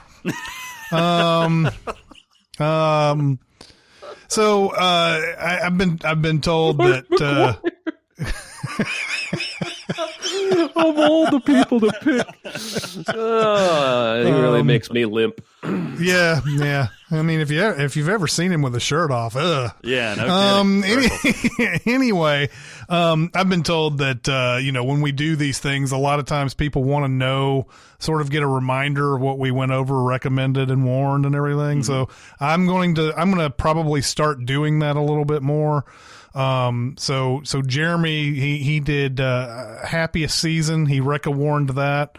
And you also warned the HBO documentary series Transhood on that. I recommended Ted Lasso on Apple TV and recommended The Reagans, which is on Showtime. And Barrett, you did warn of Office Christmas Party. And you're still warning The Undoing on HBO. It's more warn a wreck. Warn erection. Oh, there it went. So I figured I'd just go back over those. We'll do that more often. I like that. We'll do that more often. So this is gonna be at the end of the episode, I think. Yeah, I think so. We got a decent amount of chunks. We did enough filler to get that 2 hours. It's pretty awesome. Nice. All right, that's going to do it for this week. Keep going to SinCast, presented by Cinemasins on Facebook. We're also on Cinemasins Twitter, Music Video Sins Twitter. We're also on SoundCloud and on Discord. If you want to get on Discord, you can go to the Reddit page and find a link on the right side, or you can private message me on Facebook, and I will give you a link to Discord there. That's going to do it for this episode. It's Chris Atkins and Jeremy Scott and Barrett Sher. We'll see you next time. Thanks for listening. Comment on our episodes on our SoundCloud page. Check us out on YouTube, Twitter, Facebook, and Reddit.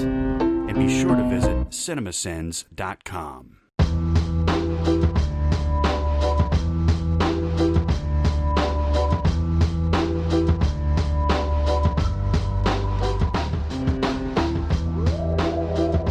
Can you stay up all night? Fuck me to the daylight. 30 for 30. You know what that new Ariana Grande song makes me is exhausted. Yeah. I have as much as I love Ariana, I ain't got it. I ain't got it anymore to stay up all night and fuck her to the daylight. Yeah. I'm up all night to have fun. Yeah, dude. I mean, as nice as it might be to have a really hot 20-something, early 30-something girlfriend who wants to have sex all the time, I couldn't do it. I couldn't keep up. No. My I have to, girl like, wants timeshare to that. party all the time, party all the time, party all the time. Yeah, it's the Eddie Murphy greatness. That's right. You know what happens in this? Have you guys seen this video or listened to the song? I have not. The 34, 35? Nope. Yes, only to confirm that you were right about it being all about fucking. Yeah. I have. Well, yeah. It's funny because, she's like, fuck me to the daylight. It's not like any subtlety whatsoever. But at the end of the song, because 34 plus 35 is 69. And at the end of the song, I swear to God, she goes, it means I want to 69 with you. And I'm like, What? Yeah, it means she wants to 69 with you. Okay. And it's All like, right. that's a line. Like at the end of the song, it's like, means I want to 69 with you. And I'm like, yeah, we got that. You know How what it is reminded me of is in the Butthole song. And it's in the Sins video, actually. When Rose Byrne is doing her thing at Get Him to the Greek, where she's like, ring around the rosies, a pocket full of she wants to have butt sex. And like, and at the end of it, she's like, and by posy, I'm talking about my asshole. And it's just that obvious. She's like, I want a 69 with you. How did Ariana get hornier than 5 years ago Haley Steinfeld? Well, I don't know. Haley Steinfeld just wanted to fuck herself, man. And I don't blame her. I would want to fuck me if Yeah. But that's still pretty horny. I don't know. Hasn't Ariana Grande always been pretty horny? I think so. Listen, I want to talk about something real quick. Have you seen this commercial for Match.com that Ryan Reynolds wrote, that Taylor Swift's new recording of Love Story? I haven't seen Okay, it. first of all, that was hilarious. But I want to talk about this Taylor Swift thing. Barrett, Yes. has anyone ever done this? Re-recorded their entire first catalog? Is this unprecedented? Yes. As far as I can tell, I mean, there may be some indie artist or something like that did it. But as far as to this extent, their entire catalog, I've never even heard of this. Okay, so here's my prediction. She's going to give it away to her fans. At most, I think if you bought the previous albums, you get these for free.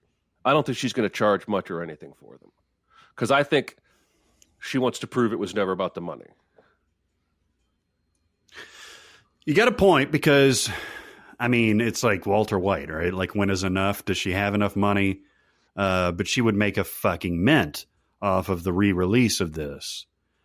And I guess if she wants to, now, Scooter has already resold these. Yeah. So she's not. And those people wanted to work with her, but Scooter said that no, that was a contingency in the contract. And so she's not anything she does is not going to screw Scooter any further. She can't stick it to Scooter by making $200 billion by besides devaluing the originals, though. Right, but does she want to do that so bad anymore now that he doesn't have them? He's still making money off of it, though. That was the contingency in that contract when he sold him, that he would still get a percentage of that. That's why she refused to work with that new company. Maybe my prediction is too strong. She's going to do something unprecedentedly cool in the release of this music. I would love that. And if you listen to that Love Story song in that Devil ad for Match, it sounds different. And it sounds, to me, better. It sounds the same but different. And she's not going to have that little girl voice anymore. Yeah. I could dig on her current voice doing those exact same songs. Yeah. And she's even said this. She's like, I've grown as a singer, obviously. I was 15 years old when I recorded Fearless or Red or whatever the fuck it was. Or Speak Now, I guess, is her first one. And yeah, I dig her voice now. I dig her mentality now.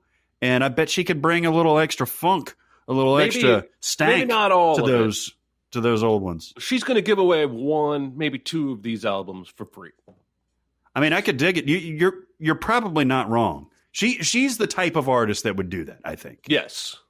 Unlike Kanye. Even if it's only to be magnanimous, to be viewed as magnanimous, which I think there's a little bit of in her work. There's a lot of good stuff, but then there's a little bit of artifice, but you have to be Taylor Swift. I mean, right? once you get to that size of a star, you could say that about anyone. Like, George Clooney gave 14 of his friends $1 million. That was a big story like a week and a half ago, right? I'm like, big fucking whoop. He's got billions. He just sold a tequila company for $50 billion. Like, are you serious? Yes. Jesus. All the actors are getting into alcohol and then selling them off. Getting it. But they're I need to get following- into alcohol. But they're following Kenny Chesney, who's following Francis Ford Coppola. Coppola. What is Chesney's thing? What? What is Chesney's thing? Wasn't Kenny Chesney the one that does the Blue Chair Bay rum? Because he was working with... He is. Yeah. So he owns that rum, went out on tour, and that was the only rum in the bar on tour. And by the end of his tour, which was for 5 to 10 years, the number one attended and selling tour in America, that rum was known across the whole country. And it now makes him more money than his best-selling tour. Oh, I had no idea about that. Yeah, Ryan Reynolds bought Aviation Gin. Gin, Ryan Reynolds, yeah. put his face on it for a year, and then turned around and sold his steak for like 3 times as much as he put in. Did he sell it? Yeah. Oh, wow. And I'm sure that tequila they were selling on Entourage ended up being a big thing too. Because they had because they had a whole bunch of actors behind that. When they would ever advertise it, I think Aaron Paul was on the ad. Denaya Ramirez. A lot of these people were on there on those ads. What was that called?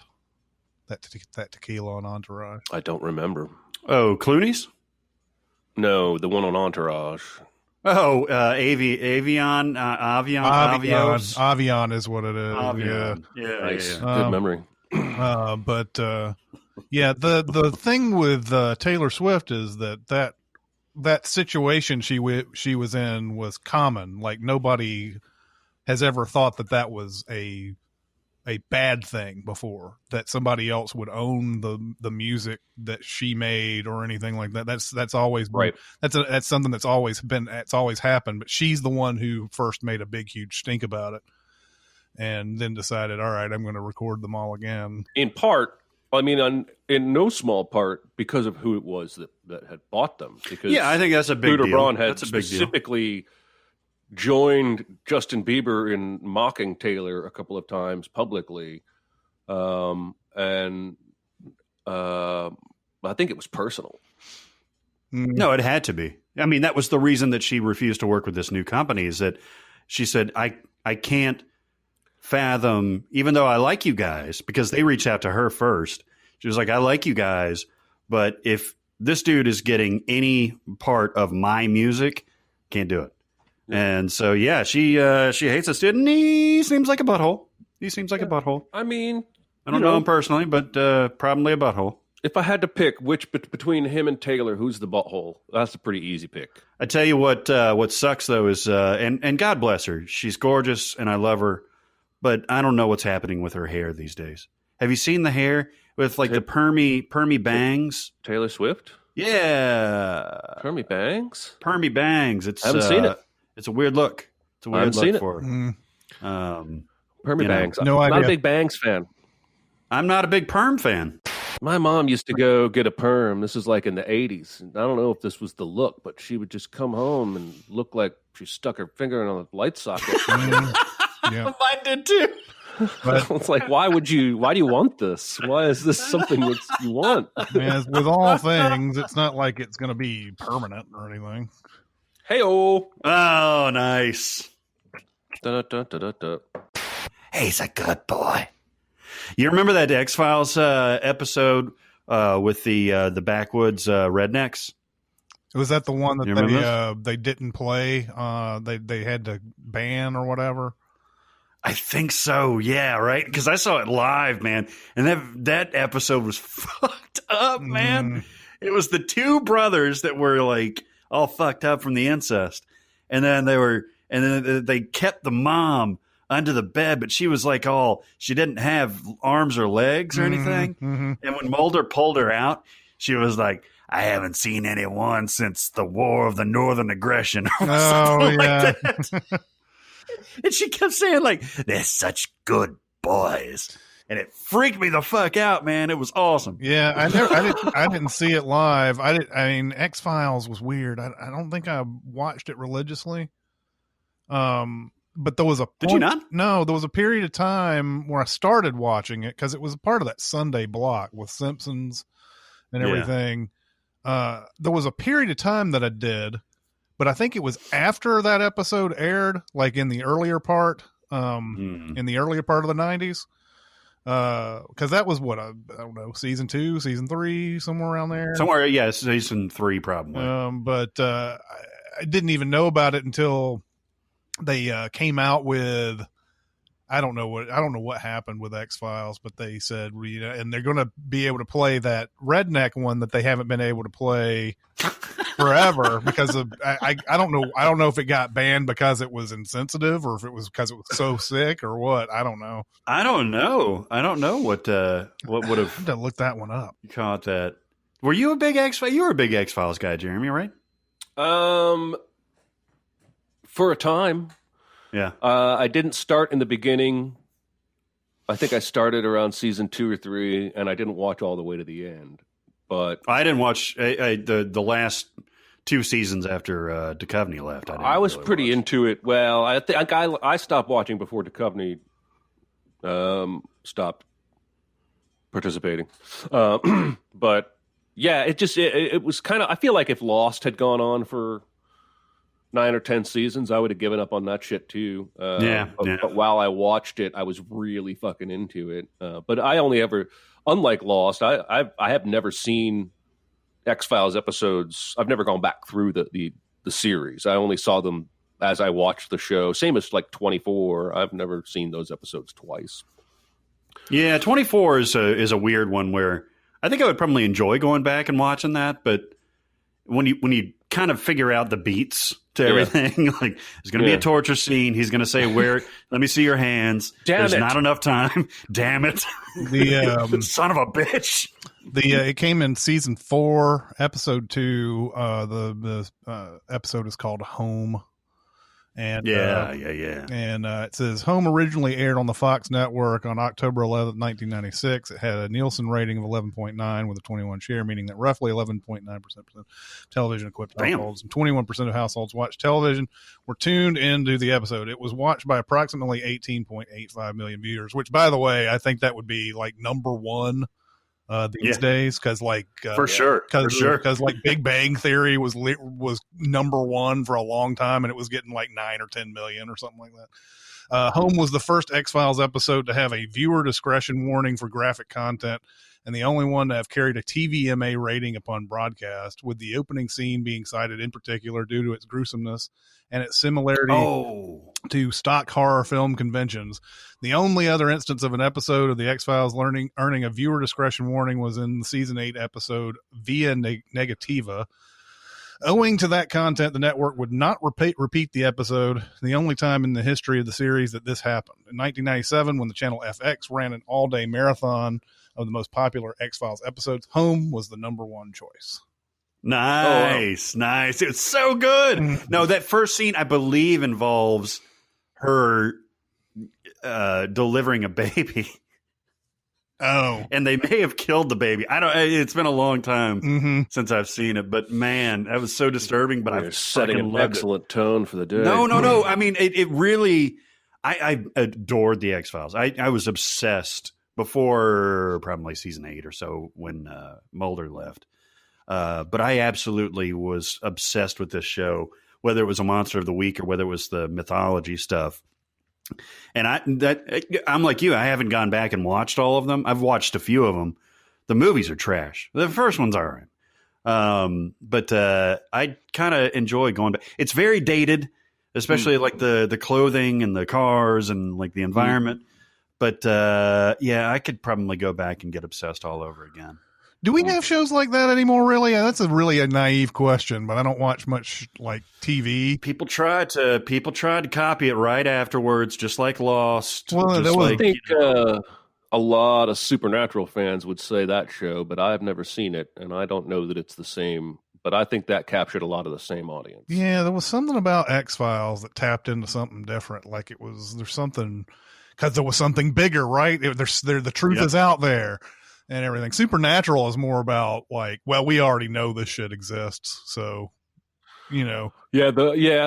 Yeah, that's true. Or- There's not the mystery of it. we don't know it exists, but this is happening behind the scenes, and it's all supernatural and everything. I've seen like a couple episodes of Supernatural. I'm sure Jonathan has seen the entire series, but I haven't seen it. But I'll tell you one thing that tried to copy X-Files was Millennium. yeah, It actually aired right after The X-Files. Lance for Henriksen. that one season. yeah, Yeah, and it was fucking awesome. yeah. It was awesome. But But man, you got the X. yeah, and they also had the what was it, the three nerds that were in the basement that were always The lone gunman. the lone gunman. They tried that for a while too, but like it doesn't seem like there's a truth out there type show going on right now, like something that's got that kind of. And you could watch Queen's Gambit. Well, Queen's. Besides that, though, Barrett. Besides that, and that was only 7 episodes anyway. Yeah. Fuller House. Fuller House. Yeah. You know what? Yeah, We're answering. I just answered my own question. I mean, there's plenty. There's plenty out there. What was the other X-Files meme that was? I want it. What is it? I want to believe. I want to believe. So I want to believe was remember the kid who got trapped in the hot air balloon and it was a big hoax. Oh yeah. Somebody did a meme. I think after I don't know if it was probably not after they found out it was a hoax. Where it said I want to be alive.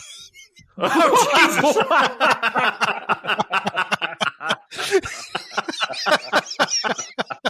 That's sick. That's sick. I guess after they figured out that it was a hoax. He lived. If he had not lived, I know it would be so fucking morbid. no kidding. Funny. I mean, he lived because he never went up in the balloon. Right. 6-minute ads. No, not 7-minute abs. That's 6 minutes. I love his face before he says that. Is it Harlan? Harlan Williams. Harlan Williams, where he's like, until somebody comes out with 6-minute abs, and then he's like, he like glitches a little bit. He's like, no, seven brides for 7 brothers. Yeah. You know that old what is it? That old tale from the sea. Would you like to know more? Yeah. What was I thinking about? There was a Paul Verhoeven. Oh, it was when I was thinking about movies we love to hate. Like, there's a lot of Paul Verhoeven that I could have put in there. Yeah. I put Showgirls, but like Basic Instinct could be in there, and to me, RoboCop could be in there. And, when I last saw Showgirls when we did that interview with the guy who did the You Don't Know Me documentary. Mm-hmm. And I've noticed something about nudity back in the 90s. Like, all the women have the same kind of body back in the 90s. Like, there's something about the hips and the ass that are just like they've sculpted it just a certain way. It's very strange. You don't see it anymore. You don't see that same kind of nudity anymore.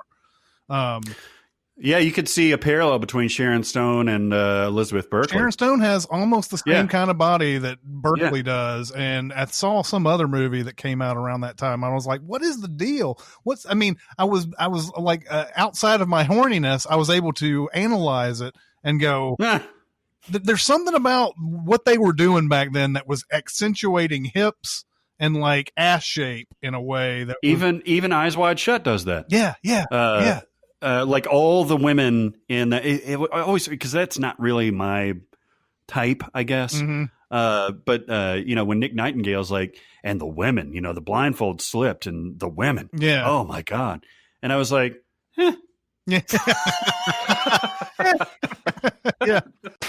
Just saying, when you see nudity today, it's nothing like what you saw in the 90s. It's insane. I don't know what it is. They were all going to the same trainer or something. I don't know. We will work on your ass today. Yeah. We want to make your hips look like they cut glass. That type of thing. I don't know why the trainer is like Romanian. Yeah, I don't either. They have to be, though. They have to be something. We will work on the hips on the ass today. They're not American, that's for sure. You think he's got a hua down there?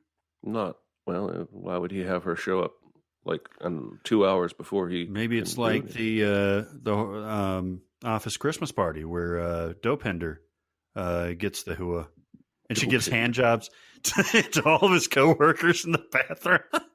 I'm giving my money. I love that. Jillian Bell is great in that, where she's like, "I can't hear you over my gun who's pointed at you." I love when the whore starts giving hand jobs to everybody in the bathroom. She came up to me and she was like, "Hey, $40, I'll give you a hand job." He comes out, he's like, "You can't give hand jobs to my coworkers." Oh my God, it's funny shit. I like that movie a lot. Paul Dano's one of them. Gandolfini, Chris Cooper, and some other guy. Mm-hmm. Oh, Forrest Whitaker. I saw a weird ass Paul Dano movie the other day where he's a writer, and the girl he writes in his book comes to life and becomes his girlfriend. Oh, and he can change her by writing about her. Oh, and so it's make like her fiction and weird science put together. Yeah, it wasn't very good. Oh, really? Yeah, that sounds like a really good premise. Well, maybe you'll like it. Maybe I'll try it.